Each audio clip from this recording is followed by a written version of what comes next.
모든 것에는 시기가 있고 하늘 아래 모든 일에는 목적에 따라 때가 있으니 태어날 때와 죽을 때가 있고 심을 때와 뿌리째 뽑을 때가 있고 죽일 때와 치료할 때가 있고 허물 때와 세울 때가 있고 울 때와 웃을 때가 있고 슬퍼할 때와 춤출 때가 있고 돌을 던질 때와 모을 때가 있고 품을 때와 멀리할 때가 있고 찾을 때와 포기할 때가 있고 간직할 때와 던져 버릴 때가 있고 찢을 때와 꿰맬 때가 있고 입 다물 때와 말할 때가 있고 사랑할 때와 미워할 때가 있고 전쟁의 때와 평화의 때가 있다.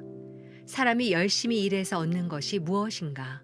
내가 보니 그것은 하나님께서 사람들에게 주신 고통이었다. 하나님은 모든 것을 그분의 때에 아름답게 만드시고 사람들의 마음속에 영원을 사모하는 마음을 주셨다. 그러나 하나님께서 하시는 일의 처음과 끝을 다 알지는 못하게 하셨다. 그저 사람은 기쁘게 살면서 선을 행하는 것보다 더 나은 것이 없다. 또 사람이라면 먹고 마시고 하는 일이 잘 되기를 바라는데 이것이야말로 하나님이 주시는 선물이다.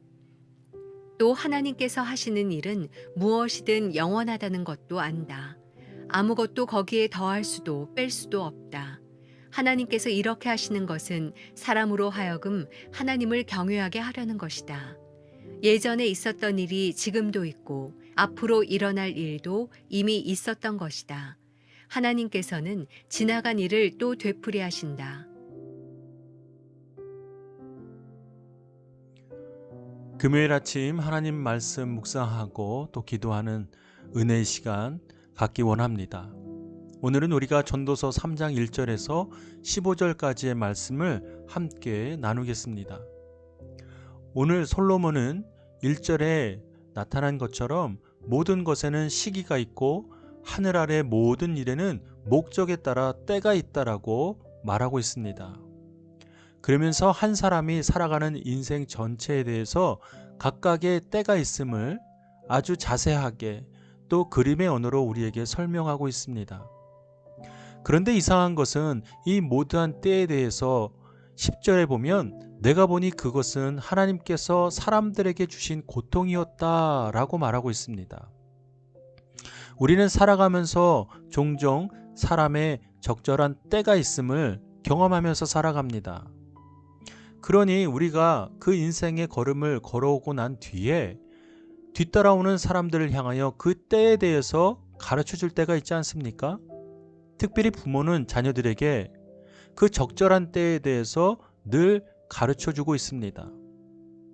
가장 대표적으로 공부할 때가 있다는 것, 또 성장할 때가 있고 그 나이마다 시기마다 적절한 때에 맞춰서 행해야 한다고 가르치고 있지 않습니까? 그런데 솔로몬은 이러한 모든 때가 하나님이 주신 고통이라고 말하고 있습니다. 왜일까요?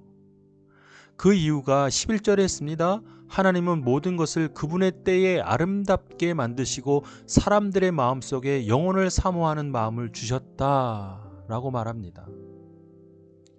다시 말하면 인간이 살아가는 때에 가장 주인은 하나님께 있다는 사실입니다. 우리는 우리가 사는 이 삶에 대한 때를 우리가 만들어가야 되고 지켜가야 한다고 생각하지만 그것은 우리가 하나님 앞에 번제한 이후로 우리가 짊어져야 할 때라는 사실입니다. 그러나 생각해 보십시오. 우리가 태어나고 죽는 것도 우리 스스로 할 수 있는 것이 아닙니다. 하나님이 정하신 것이며 하나님께서 주관하시는 것입니다. 그러나 우리는 태어나고 죽는 것 이외에 우리가 살아가면서 정하는 모든 때의 주권, 그 주인이 내 자신이 되고자 하는 것을 솔로몬은 말하고 있습니다. 그러니 그것이 우리에게 고통이 됩니다. 이 때에는 이렇게 해야 된다라는 여러분 세운 그 상황 속에서 살아가기 때문에 우리가 스스로 고통 가운데 처한다는 사실이지요. 그러나 이 모두한 때가 우리에게 있지 아니하고 하나님께 있다라는 사실을 믿음으로 고백하며 사는 자들은 결코 고통 속에 있지 않게 될 것입니다. 그 때를 누가 정하는 것입니까? 바로 하나님이 정하시는 것입니다. 태어나고 죽는 그 때도 하나님이 정하시는 것처럼 우리가 살아가는 우리 인생의 모든 때도 다 하나님이 정하시는 것입니다. 그것이 바로 믿음의 태도로 사는 우리 그리스도인의 삶의 태도인 것입니다. 그러니 우리는 기도할 때 하나님의 때에 대해서 기도하지 않습니까? 우리가 생각하는 때가 지체되거나 또 너무 빨리 다가온다면 우리 마음속에 두려움이 있기 때문에 하나님 앞에 그 때에 대해서 기도하고 있는 것 아닙니까? 그래서 그 때가 앞당겨지기를, 때로는 그 때가 늦춰지기를 위해서 기도할 때 우리는 그 기도를 멈추고 오히려 하나님의 때에 대해서 의뢰해야 합니다. 여쭤보아야 합니다. 우리 인생의 가장 최선의 때, 하나님의 가장 선하신 때가 언제인지를 여쭙는 태도가 바로 믿음의 모습입니다. 우리가 스스로 정한 그 때에서 자유하기를 원합니다. 물론 공부할 때가 있고 또 취업하고 결혼하고 하는 인생의 모든 때가 있는 것은 맞지만 그 때의 주인은 하나님께 있다는 사실을 먼저 고백하십시오. 그것이 믿음의 자녀들이 가져야 할 가장 최선의 모습인 것입니다. 그래야 우리는 그 때에 대해서 고통스러워하지 아니하고 하나님 안에서 자유함 가운데 그렇게 살아갈 수 있게 될 것입니다.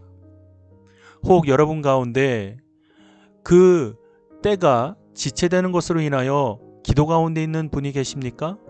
그렇다면 오늘 말씀을 붙들고 하나님 앞에 나아가 기도하십시오. 무릎 꿇고 기도할 때에 하나님의 그 때를 알려주십시오. 이 때의 주인은 하나님이십니다 라고 고백하며 기도하는 우리 하나 가족이 되기를 바랍니다. 이 시간 각자에게 주시는 말씀을 함께 묵상하고 함께 기도하겠습니다.